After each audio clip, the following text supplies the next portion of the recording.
रजवाड़ों का विलय एवं भारत का एकीकरण।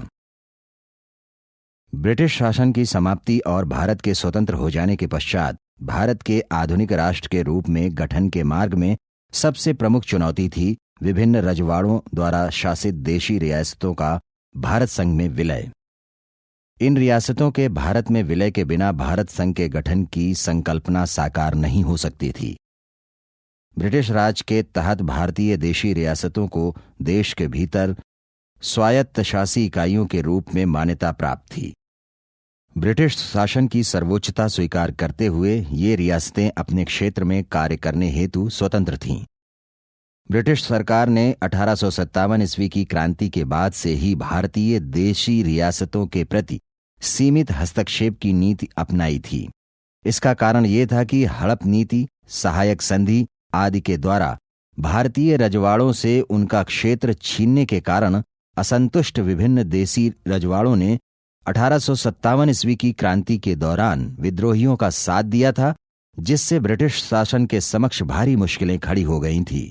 अतः 1858 ईस्वी में भारत सरकार अधिनियम में यह व्यवस्था की गई कि ब्रिटिश सरकार देशी रियासतों के नरेशों के प्रति सम्मानपूर्वक और समकक्षता का व्यवहार करेगी। ब्रिटिश सरकार ने 1858 ईस्वी के बाद से यही नीति अपनाए रखा, जिसके कारण भारतीय नरेशों ने ब्रिटिश शासन का सदैव साथ दिया। 1947 ईस्वी में स्वतंत्रता संग्राम की सफलता के साथ जब भारत एक स्वतंत्र राष्ट्र बन गया, तब भी भारतीय देशी रियासतें अपनी स्वायत्तता में किसी प्रकार के हस्तक्षेप को स्वीकार करने के लिए तैयार नहीं थीं। लॉर्ड माउंटबेटन द्वारा 3 जून 1947 ईस्वी को प्रस्तुत माउंटबेटन योजना में यह व्यवस्था की गई कि भारतीय रियासतों को यह अधिकार होगा कि ब्रिटिश शासन की समाप्ति के बाद वह स्वेच्छा से भारत अथवा पाकिस्तान में सम्मिलित हो जाएं। जवाहरलाल नेहरू के नेतृत्व में अस्तित्व में आई राष्ट्रीय अंतरिम सरकार में सरदार वल्लभ भाई पटेल को रियासत विभाग का कार्यभार सौंपा गया। अतः देशी रियासतों के भारत संघ में विलय हेतु आवश्यक प्रयास करने का दायित्व भी सरदार पटेल, जिन्हें लौह पुरुष की संज्ञा दी जाती है, को सौंपा गया। वीपी मेनन को सरदार पटेल का मुख्य सहायक सचिव नियुक्त किया गया। सरदार पटेल के प्रयासों से 15 अगस्त 1947 ईस्वी को लगभग सभी देशी रियासतों ने भारतीय संघ में विलय का प्रस्ताव स्वीकार कर लिया। ये रियासतें रक्षा, विदेशी मामले तथा संचार व्यवस्था को भारत संघ के अधीन करने के अतिरिक्त शेष मामलों में बहुत सीमा तक स्वतंत्र थीं।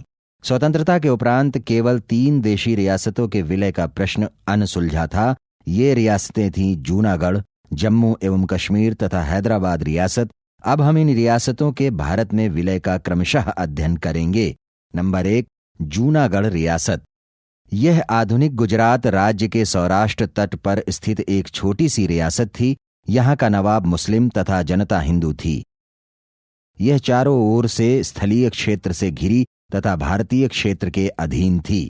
तथापि रियासत के नवाब ने 1947 ईस्वी में जूनागढ़ रियासत का पाकिस्तान में विलय करने की घोषणा कर दी।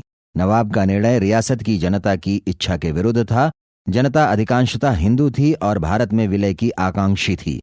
अतः जनता ने आंदोलन प्रारंभ कर दिया। राज्य में बढ़ती अशांति के कारण जूनागढ़ का नवाब रियासत छोड़कर भाग गया। जूनागढ़ के दीवान शहनवाज भुट्टो ने आंतरिक अशांति पर नियंत्रण हेतु भारत सरकार से सहायता मांगी। अंततः भारत ने सैन्य हस्तक्षेप किया। सेना द्वारा शांति स्थापना के बाद फरवरी 1948 ईस्वी में एक जनमत संग्रह कराया गया, जिसमें जनता ने भारत में विलय के पक्ष में मत दिया। इसके बाद जूनागढ़ का भारत संघ में विलय कर लिया गया। नंबर 2, जम्मू एवं कश्मीर। जम्मू कश्मीर की रियासत अत्यंत महत्वपूर्ण थी। यह अपने प्राकृतिक सौंदर्य के लिए प्रसिद्ध थी तथा भारत एवं पाकिस्तान दोनों की सीमा से सटे होने के कारण इसकी स्थिति काफी संवेदनशील थी। रियासत के राजा थे हरि सिंह, जो हिंदू थे, जबकि रियासत की 75% से अधिक जनसंख्या मुस्लिम थी। महाराजा हरि सिंह रियासत का स्वतंत्र अस्तित्व बनाए रखना चाहते थे। रियासत के एक प्रमुख दल नेशनल कॉन्फ्रेंस के नेता शेख अब्दुल्ला रियासत के भारत में विलय के पक्षधर थे। भारतीय नेता जम्मू कश्मीर की जनता के मध्य जनमत संग्रह द्वारा प्रकरण के समाधान के पक्ष में थे, किंतु इसके पहले कि महाराजा हरि सिंह रियासत के भविष्य पर कोई निर्णय ले पाते। 22 अक्टूबर 1947 को कबीलाई लोगों का वेश धारण कर पाकिस्तानी सेनाओं ने कश्मीर में प्रवेश कर दिया और रियासत को सैन्य बल के द्वारा पाकिस्तान में विलय कर लेने का प्रयास करने लगे। पाकिस्तानी घुसपैठ से रक्षा के लिए महाराजा हरि सिंह ने निर्विकल्प होकर जम्मू कश्मीर के भारत में विलय के समझौते पर 24 अक्टूबर 1947 को ही हस्ताक्षर कर दिए। शेख अब्दुल्ला को रियासत का प्रमुख बनाया गया। अब जम्मू कश्मीर आधिकारिक रूप से भारतीय संघ का अंग बन गया था। अतः भारतीय सेना ने 27 अक्टूबर 1947 ईस्वी को जम्मू कश्मीर में प्रवेश किया। धीरे धीरे कश्मीर घाटी को पाकिस्तानी घुसपैठियों से मुक्त करा लिया गया, तथापि कुछ क्षेत्र पर पाकिस्तानी नियंत्रण कायम रहा। भारत पाकिस्तान के मध्य खुले युद्ध की स्थिति आ गई थी, अतः शेष क्षेत्र को पाकिस्तानी नियंत्रण से मुक्त कराने हेतु सेना भेजने के बजाय भारत लॉर्ड माउंटबेटन के सुझाव पर 30 दिसंबर 1947 को कश्मीर में पाकिस्तान के अनधिकृत कब्जे के प्रश्न को संयुक्त राष्ट्र संघ में ले गया। अमेरिका और ब्रिटेन के प्रभाव में होने के कारण संयुक्त राष्ट्र संघ ने निष्पक्ष निर्णय करने के बजाय पाकिस्तान का पक्ष लिया और कश्मीर प्रश्न को बदलकर भारत पाकिस्तान विवाद का रूप दे दिया गया, जो आज भी एक समस्या बना हुआ है। अंततः एक प्रस्ताव द्वारा भारत और पाकिस्तान 31 दिसंबर 1948 ईस्वी को युद्ध विराम पर सहमत हुए, जो आज भी लागू है। युद्ध विराम के समय दोनों देशों की सीमा रेखा को ही नियंत्रण रेखा, लाइन ऑफ कंट्रोल, मान लिया गया। 1951 ईस्वी में एक प्रस्ताव संयुक्त राष्ट्र संघ में रखा गया, जिसमें यह व्यवस्था थी कि पाकिस्तान जम्मू कश्मीर से अपनी सेनाएं हटा ले और संयुक्त राष्ट्र संघ की देखरेख में जनमत संग्रह कराया जाए, जिसके आधार पर कश्मीर को भारत या पाकिस्तान का अंग स्वीकार कर लिया जाएगा। यह प्रस्ताव भी अमल में नहीं लाया जा सका।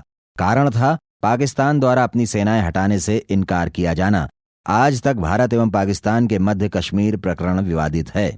नंबर 3, हैदराबाद रियासत। यह भारत के दक्षिणी प्रायद्वीपीय भाग में स्थित तत्कालीन भारत की सबसे बड़ी रियासत थी। हैदराबाद की रियासत के भारत में विलय के प्रश्न का समाधान जनता की राय लेकर किया जाना उचित समझा गया। हैदराबाद के निजाम ने नवंबर 1947 ईस्वी को भारत की सरकार के साथ एक समझौते पर हस्ताक्षर किया। समझौते में यह व्यवस्था थी कि निजाम अपनी रियासत में चुनाव कराकर एक प्रतिनिधिमूलक सरकार प्रस्तुत करेगा, जो रियासत के विलय के बारे में अंतिम निर्णय करेगी। समझौते पर अमल के पूर्व ही रियासत की जनता ने निजाम के विरुद्ध विद्रोह कर दिया। इससे रियासत में आंतरिक अशांति फैल गई। निजाम ने जनता के विद्रोह को दबाने के लिए एक मुस्लिम उग्रवादी संगठन इत्तिहाद उल मुसलमीन को बढ़ावा दिया। इस संगठन ने लूटपाट और हिंसा का सहारा लेकर रियासत में आतंक और अशांति का माहौल बना दिया। अंततः भारत सरकार को रियासत में बढ़ती अव्यवस्था के कारण सैन्य हस्तक्षेप करना पड़ा। 13 सितंबर 1948 को भारतीय सेना हैदराबाद में प्रवेश कर गई। निजाम के लड़ाके 3 दिन से अधिक समय तक भारतीय सेना के समक्ष नहीं टिक सके। निजाम ने आत्मसमर्पण कर दिया। नवंबर 1948 ईस्वी में हैदराबाद का भारतीय संघ में विलय हो गया। भारत सरकार ने निजाम को रियासत के औपचारिक शासक के रूप में मान्यता दे दी।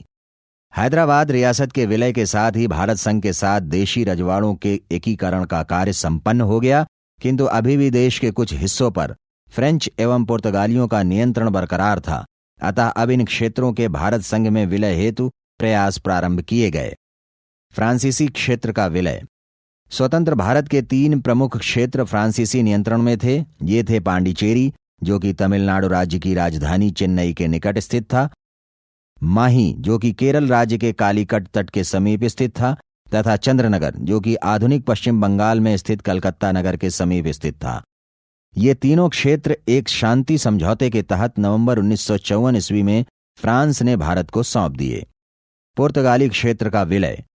गोवा, दमन एवं द्वीप वे 3 भारतीय क्षेत्र थे जो स्वतंत्रता प्राप्ति के बाद भी विदेशी शक्ति पुर्तगालियों के नियंत्रण में थे।